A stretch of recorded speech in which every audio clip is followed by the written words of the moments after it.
오늘은 하나님의 약속과 무너지는 현실 사이에서 현실을 이겨내는 믿음의 사람이 되려면 어떻게 해야 하는지를 말씀드리겠습니다. 하나님께서 당신의 백성들, 예수님을 믿는 우리들에게 약속하셨습니다. 로마서 8장 28절, 우리가 알거니와 하나님을 사랑하는 자 곧 그의 뜻대로 부르심을 입은 자들에게는 모든 것이 합력하여 선을 이루느니라. 하나님을 사랑하는 사람, 하나님의 뜻대로 부르심을 받은 사람, 곧 예수 그리스도를 구세주와 주님으로 영접한 하나님의 자녀된 우리들에게 하나님께서 약속하셨습니다. 모든 것을 합력하여 선을 이루어 주겠노라. 성경에 기록되어진 약속들 가운데서 가장 위로가 되고 소망을 주는 약속이라고 할 수 있습니다. 여러분, 그런데 무너지는 현실은 모든 것이 합력하여 선이 이루어질 것처럼 보이지를 않습니다. 하나님께서 택한 백성들, 당신의 자녀들인 우리에게 약속하셨습니다. 이사야 30장 26절, 여호와께서 자기 백성의 상처를 싸매시며 그들의 맞은 자리를 고치시는 날에는 달빛은 햇빛 같겠고 햇빛은 7배가 되어 7날의 빛과 같으리라. 하나님께서 당신의 백성의 상처를 싸매시며 고쳐주시는 회복의 날이 있다는 것입니다. 그날에는 달빛은 햇빛같이 되어지고 햇빛은 7날과 같이 밝게 되어지는 놀라운 회복이 있다는 약속입니다. 우리가 생각하는 것이나 구하는 것 이상으로 이전에 잃어버렸던 것들, 단순히 그것을 회복하는 것 이상으로 놀라운 풍성한 복으로 회복시켜 주시겠다는 것입니다. 그런데 무너진 현실은 회복의 날을 기다릴 만큼 한가롭지를 않습니다. 언젠가는 하나님께서 회복시켜 주실 것임을 알고 있습니다. 그런데 현실은 그날을 기다릴 수 없게 합니다. 파산 직전의 상황이 되면 회복의 날에 대한 기대감도 사라지게 됩니다. 망연자실, 두려움과 염려로 잠을 이루지 못하게 됩니다. 이것이 우리의 연약한 모습입니다. 오늘 본문에 등장하는 시편 기자도 동일한 상황에 처해 있었습니다. 본문 앞부분 3절과 4절 그리고 28절과 29절을 보면 하나님께서 약속하셨습니다. 먼저 3절과 4절을 보겠습니다. 주께서 이르시되 나는 내가 택한 자와 언약을 맺으며 내 종 다윗에게 맹세하기를 내가 내 자손을 영원히 견고히 하며 내 왕위를 대대에 세우리라 하셨나이다. 28절과 29절입니다.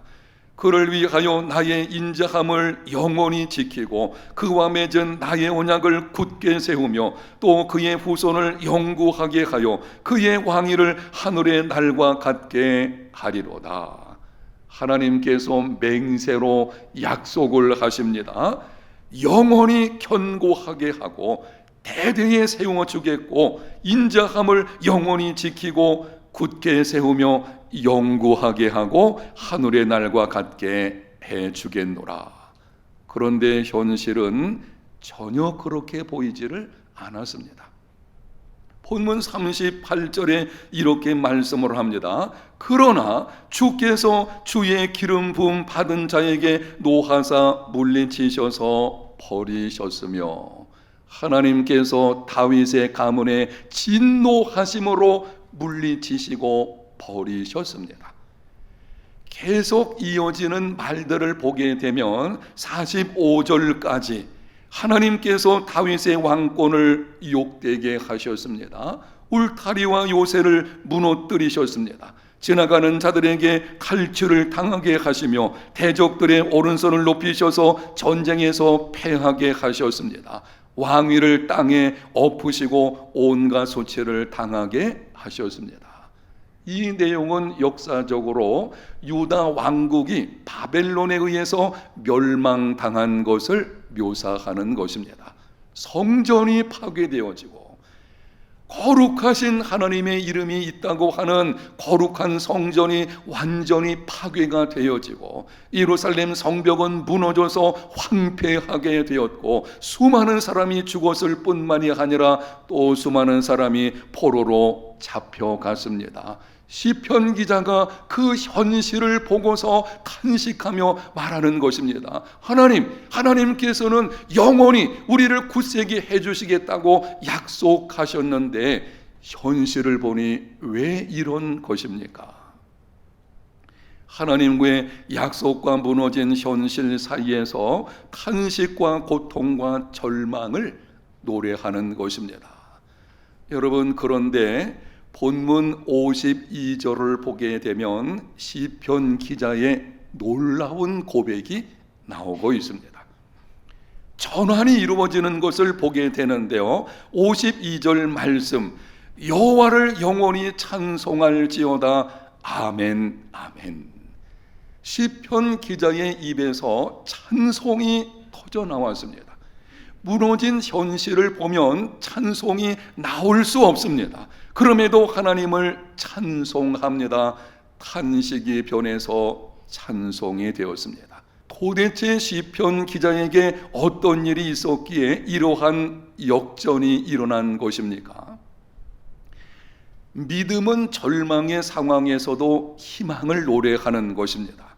믿음의 사람, 이 믿음의 사람의 특징은 무엇인가 하면 도무지 찬송하기 힘든 상황 속에서도 하나님을 찬송하는 것입니다. 오해하지 마십시오. 상황이 풀어지고 상황이 잘 이루어졌기 때문에 그래서 찬송하는 것이 아니에요. 상황은 변함이 없어요. 그런데 그 가운데서 희망을 노래하고 찬송하는 사람, 이 사람이 믿음의 사람인 것이고 오늘 말씀을 듣는 여러분의 삶이 되시기를 축복합니다. 시편 기자가 이렇게 바뀌어진 역전이 이루어지고 반전을 이끌어낸 것, 그에게 어떤 일이 있었기에 이런 일이 있게 된 것입니까? 본문 46절에 이렇게 말씀을 합니다. 여호와여, 언제까지니까 스스로 영원히 숨기시니까 주의 노가 언제까지 불붙듯 하시겠나이까. 한번 따라합니다. 여호와여. 38절에서 그러나 라고 시작되어진 참혹한 현실이 묘사가 되어 있습니다. 그 참혹한 현실을 보고 시편 기자가 탄식하고 고통하며 절망합니다. 그런데 그가 참혹한 현실을 바라보던 눈을 돌려가지고 하나님을 바라보고 부르짖는 것입니다. 여호와여. 바로 여기에 반전이 시작되는 것입니다. 내가 지금 무엇을 바라보느냐 하는 것이 내 운명을 결정합니다. 참혹한 현실, 참혹일지는 알지라도 내 인생에 언제부터인가 무너지고 있는 현실을 주목하여 보게 되어지면 탄식이 나오게 되죠. 하나님의 약속 모르는 거 아니에요. 알고 있어요. 예수 믿는 사람들 늘 말씀을 들었기 때문에 하나님께서 앞으로 어떻게 하실 것이나 그것을 알고 있어요. 그럼에도 그 현실을 주시하고 있는 동안 나에게는 탄식과 고통과 절망뿐입니다. 눈을 돌려서 하나님을 바라보고 여호와여 라고 부르짖으며 간구할 때에 바로 그때에 내 인생의 역전은 시작됩니다. 아멘. 여러분이 힘겨운 인생을 살아갈 때에 삶을 반전시키기를 원하신다면, 정말 내 인생에 한번 역전이 이루어지기를 원하신다면 바라보는 시선을 바꾸십시오. 세상을 바라보고 돈을 주목하고 권력을 사모했던 그 눈을 이제는 바꾸어서 하나님을 바라보십시오. 그리고 간구하십시오. 기도의 자리를 회복하십시오. 예수님께서도 그렇게 하셨습니다. 예수님께서 십자가 죽음을 앞두고서 하신 말씀들 중에서 세 구절을 말씀을 드려보겠습니다. 여러분이 들으시면서 예수님이 어떻게 십자가 고난을 이겨내시게 됐는지를 생각을 해보십시오. 요한복음 12장 23절, 예수께서 대답하여 이르시되 인자가 영광을 얻을 때가 왔도다. 마가복음 14장 34절, 말씀하시되 내 마음이 심히 고민하여 죽게 되었으니 너희는 여기 머물러 깨어있으라 하시고, 마가복음 14장 36절, 이르시되 아버지여, 아버지께는 모든 것이 가능하오니 이 잔을 내게서 옮기시옵소서. 그러나 나의 원대로 마시옵고 아버지의 원대로 하옵소서 하시고, 십자가를 앞두고 예수님께서 하시는 말씀, 인자가 영광을 얻을 때가 왔도다. 예수님은 십자가 죽음의 사건을 영광을 얻는 것과 관련해서 말씀하십니다. 아버지 하나님께서 십자가 죽음 이후에 영광스럽게 해주실 것이라는 그 약속을 알고 계셔서요. 이 고난이 끝나게 되면 아버지 하나님께서 나를 영화롭게 하여 주실 것이다. 예수님은 그 아버지 하나님의 약속 아시고 말씀하시는 것입니다. 그런데 그 다음에 제자들에게 하시는 말씀이 내 마음이 심히 고민하여 죽게 되었으니 현실입니다. 십자가 죽음의 고통, 그 현실 앞에 맞닥뜨렸을 때에 예수님께서는 심히 고민하여 죽을 지경이 되었습니다. 예수님은 죄가 없으시지만 우리와 동일한 인성을 가지고 계신 분이십니다. 그래서 그분께서도 고난의 현실 앞에서 심히 고민하여 죽을 지경이 되었습니다.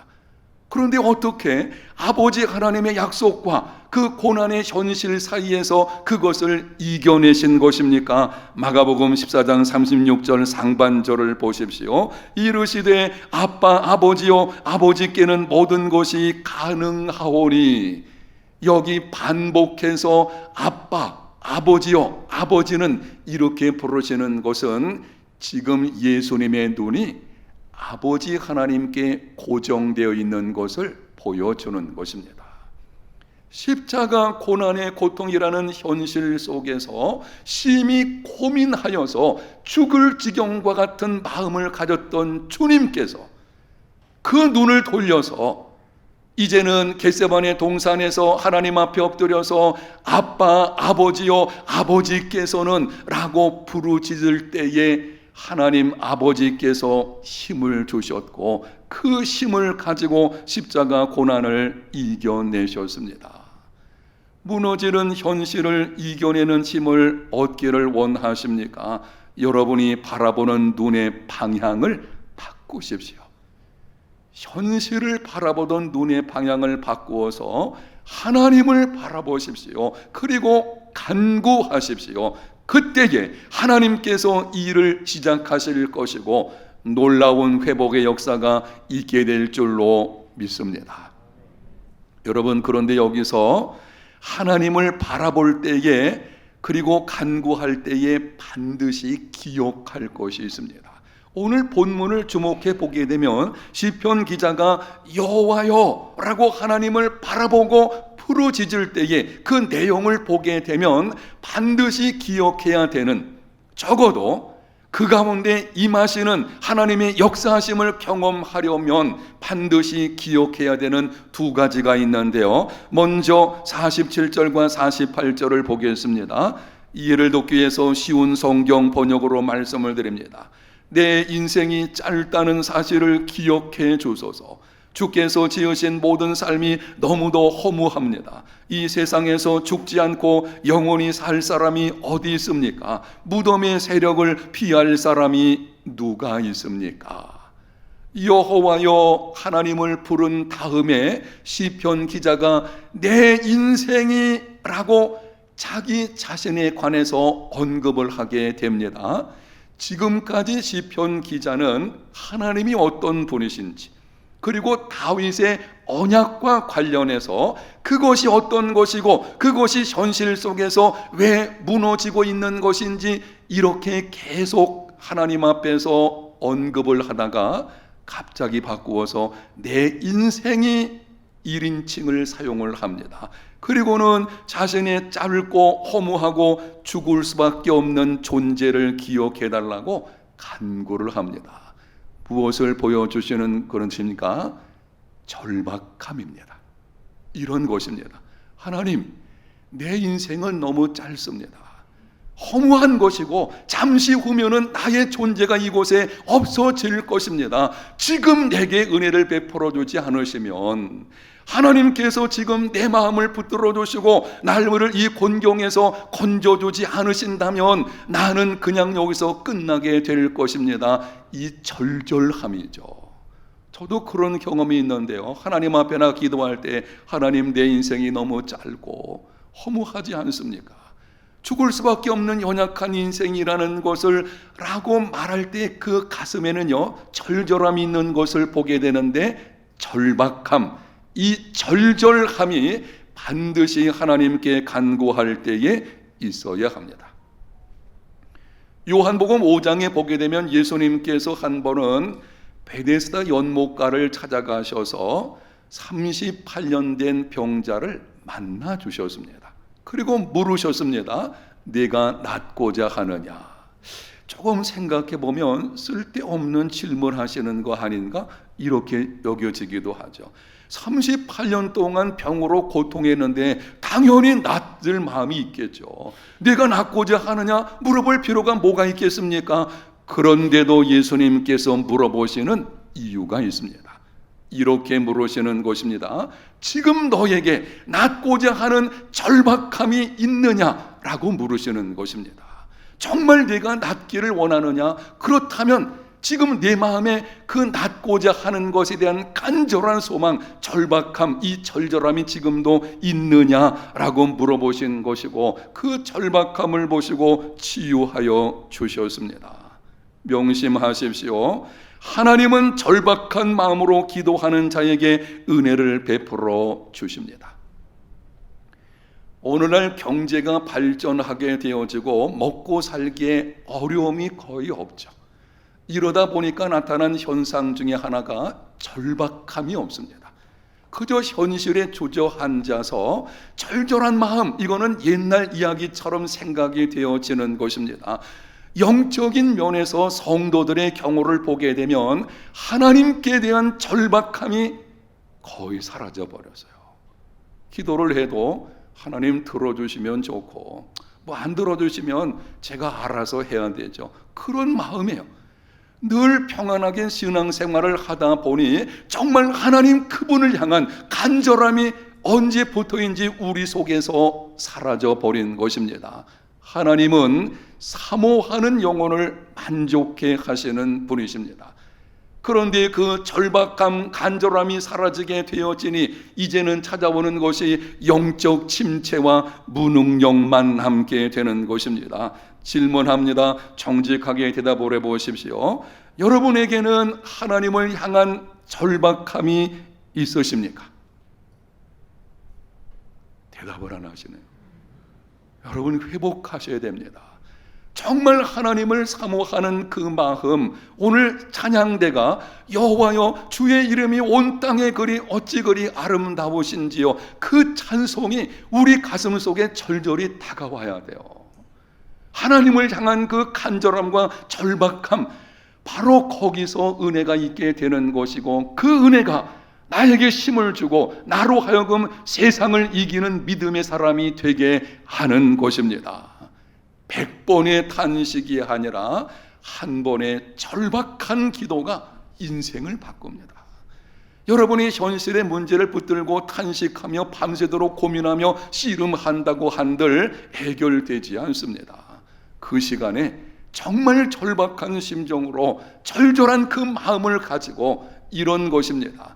가슴에서 나오는 기도가 되어야 되죠. 시편 기자가 하나님 내 인생이 라고 할 때에는 어느 순간 그 기도가 가슴으로 나오는 것이죠. 지금까지는 목에서 나왔어요.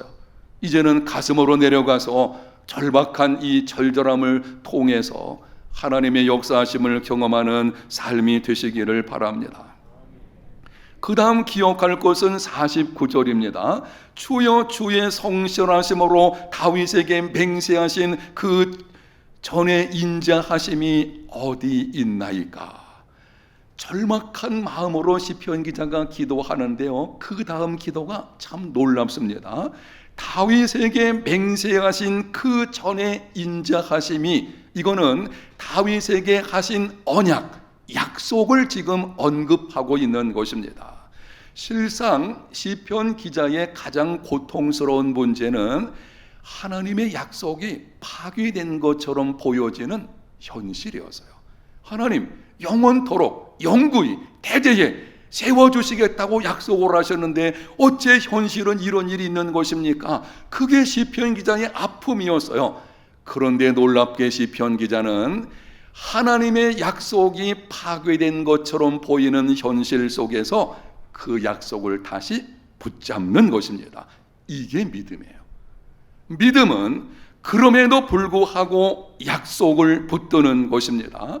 약속이 파괴된 것처럼 보이는 현실에서 그럼에도 불구하고 생각을 해보니 하나님이 약속을 하셨는데 그 약속대로 이루어주지 않으신 것 같아요. 그렇게 되면 사람들이 그냥 약속을 내려놓죠. 잊어버리죠. 안 되는가 보다. 시편 기자는 그럼에도 하나님의 그 약속을 다시 붙들고 기도하는 것입니다. 이것이 믿음입니다.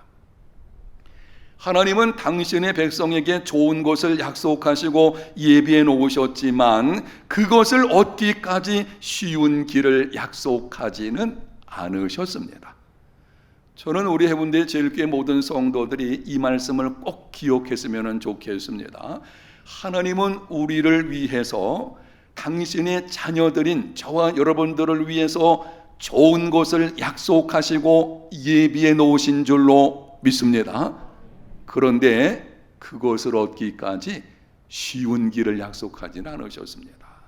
그러다 보니 약속과 현실 사이에 있는 괴리 때문에 힘들어하고 탄식하고 고통하는 일이 찾아오게 되는 것입니다.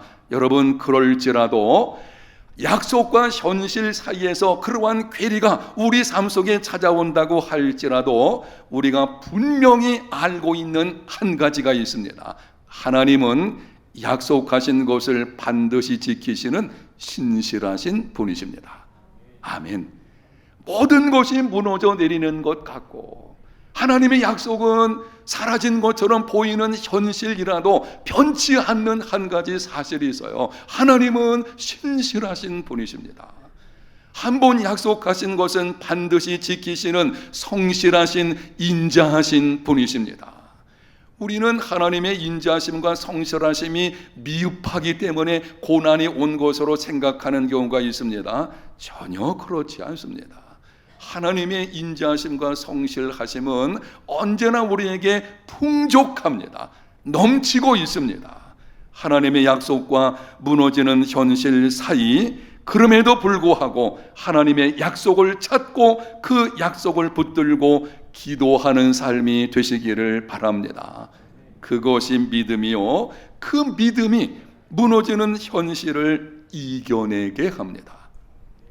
요한일서 5장 4절, 무릇 하나님께로부터 난 자마다 세상을 이기느니라. 세상을 이기는 승리는 이것이니 우리의 믿음이니라.